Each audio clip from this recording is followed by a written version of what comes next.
Well, hi there. Welcome to my world once again. Today is Thursday. It is the 21st of November, 2019. Journal number 232, T plus 233, transplant plus 233 days. Today was a trip out to Duarte, to the mothership, so we could dock and I could transfer in and accomplish everything I had to. And I think it'd probably be interesting, somewhat interesting, maybe a little bit interesting, hopefully not too boring on that continuum, for me to take you with me. So the first thing is we start out early. Today's labs were late in the day. There was a 12:30 lab for the blood work and a 1:40 visit with the doctor, designed so that the lab work has a chance to generate through the campus and get to where it needs to go, because they run a number of different blood panels every time. So we start out mid-morning, leaving for the City of Hope. This morning was a little bit earlier because Lesley and I decided we were going to have a lunch date. We were going to actually have not a date night, but a date afternoon before the labs and the doctor's visit. And we knew it was going to be a busy day anyway, because we had stuff to talk to the doctor about with regard to the graft versus host disease, and some other issues that we're dealing with. So, not to bury the lead, everything is fine, and I'll explain that as I go along. Everything is progressing nicely and working the way it's supposed to. It would be wonderful if I didn't have graft versus host disease, but unfortunately I do, so that's the reality you have to deal with. Thinking does not always make it so, though a positive mindset is really critically important. So you deal with LA traffic across the northern rim of Simi Valley and then the San Fernando Valley up into the San Gabriel Valley, 60 some odd miles away. And the traffic can be obscene. There are worse pockets of traffic in Los Angeles, but this holds its own, and it doesn't take much to screw it up. So if there's an accident or anything untoward that goes on, you're in trouble. One of the big problems that the City of Hope is having, and is something that I'm painfully aware of being on the Patient Family Advisory Council, trying to deal with issues that have to do with the interaction of the establishment, of the institution, and the folks that utilize it, patients and caregivers and family members, is that it was never designed to be this busy. And as I've mentioned before, they're in the process of accelerating their 20-year plan and shrinking that down into an 8-year plan. One of the most insidious parts of what's going on there is there's just a horrible lack of parking. It's really difficult to find a parking space, and consequently you wind up adding at least 5, 10, 15 minutes to any kind of a visit to get that rectified, to find a parking space and get to where you need to go in time to be there.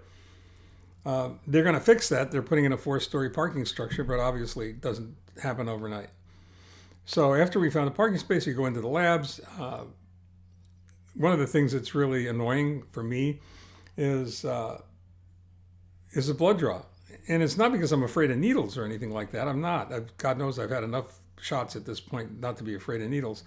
But all the calluses that I used to have on my hands from turning wrenches for all those years have now moved into the veins in my right and left elbows, in the crook of my right and left arms. So drawing blood is an adventure. From there, you sort of slide over to the B1 clinic in Browerman. The building that all of this takes place in is called Browerman. And that's going to get completely redone and replaced as well. And then I'm going to see my doctor. I love my doctor. Aside from the fact that he saved my life, he's a real human being. He's just a wonderful guy. And he's one of the best in the world at what he does. Recognized as one of the foremost experts in myeloid cancers, and specifically in my kind of cancer. And the kind of doctor that when you ask him a question, you get an answer, a real answer, not a brush off kind of a you won't understand answer. He gets a piece of paper, a pencil, and he starts drawing pictures so that you do understand when you leave.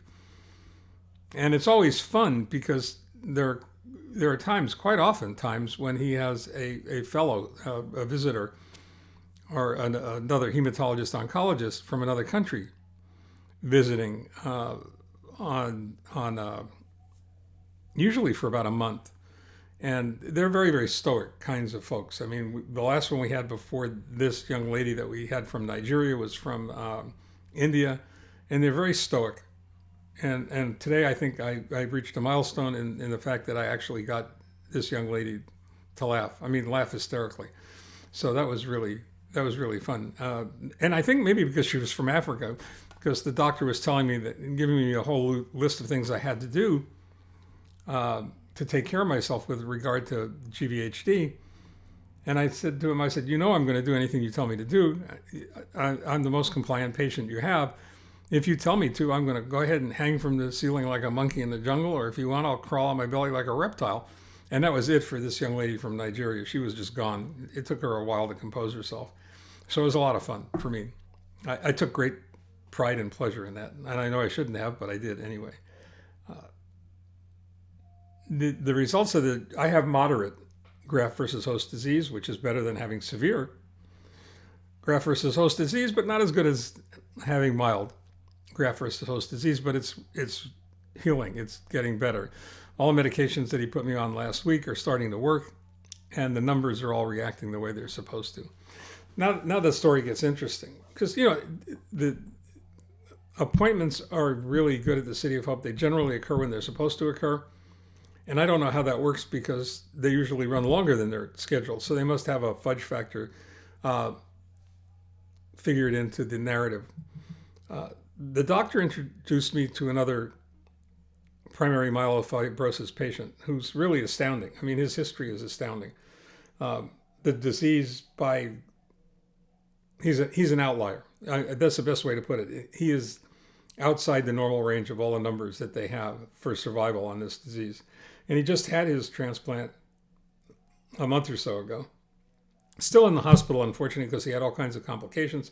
May have mentioned him before, but he's turned the corner and he's doing much better. Although he too has had his GVHD, his graft versus host disease, come on much earlier.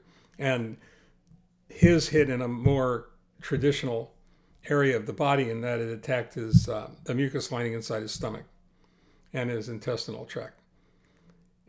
But he's doing so much better. It was a pleasure seeing him. And you can't,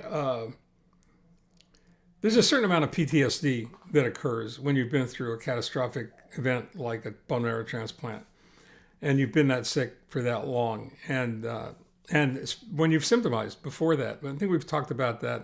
Last night's blog post in a way touched on it. But there's a certain amount of internalized trauma that you go through. So going back to the hospital, while it's a wonderful thing to visit somebody else and boy, their spirit's up, it takes a toll on you as well. It has to. And how you handle that is really critically important. In this case, I was so filled with joy to see him looking so good. I think I'm going to be fine. It didn't bother me at all. As a matter of fact, I was literally joyous when we walked out of the hospital. From there, we went over to the pharmacy that we use. Now, this is going to sound insane, because we must pass 1,000 pharmacies between Duarte and Simi Valley. And we still use the same pharmacy that we used when I was an outpatient living in Azusa, because I fell in love with these people. So we stopped there to get some drugs and to visit for a while and to say hi. And then it was the long road home. Now, by the time you're done with a day that goes that long and filled with that much stuff, I have a real problem, because I'm trying to process everything that happened. So I tend to disengage. I become detached. It's something I'm not unaware of. It's not anything I'm proud of. But it's hard sometimes when Lesley asks me a question and it seems like I'm a million miles away, for me to bring myself back. But as I just mentioned, there's a lot to take in. It's not like we're talking about somebody else's body here. It's not like we're talking about somebody else's life. So I've got about an hour and a half of traffic to try and get my stuff together, so that by the time I get home, I've left it all behind.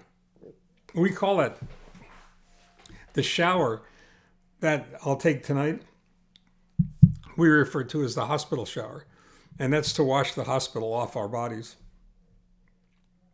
And that's with a really good experience. With a great experience, especially when you're getting news that's telling you that you're going to be okay. That it may be a little bit bumpy for a while, but you're going to be okay.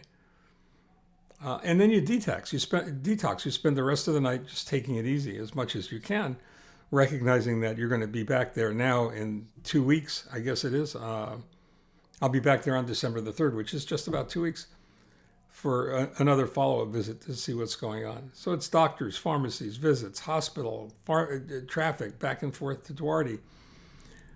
When people ask you what you do to keep busy, that's plenty. So I think that's it for tonight. Stay well, take care. I look forward to talking to you tomorrow.